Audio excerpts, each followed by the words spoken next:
How to add camera button to navigation bar.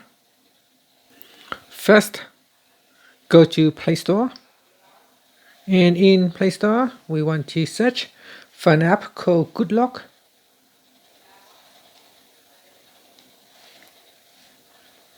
Next, tap on Install button.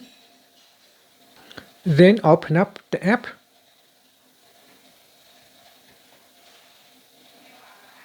Then tap on Agreed and Continued. Next, tap on the Navstar module. Then tap on the toggle button to turn it on. Now in here, tap on New Configuration.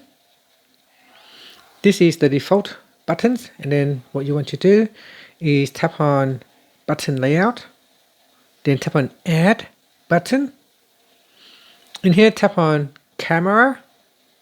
Now if you want, you can touch and hold on the camera to change the position of the icon. Then tap on Done, and then tap on Saved, and that's it. Now you can easily access the camera by tapping on it.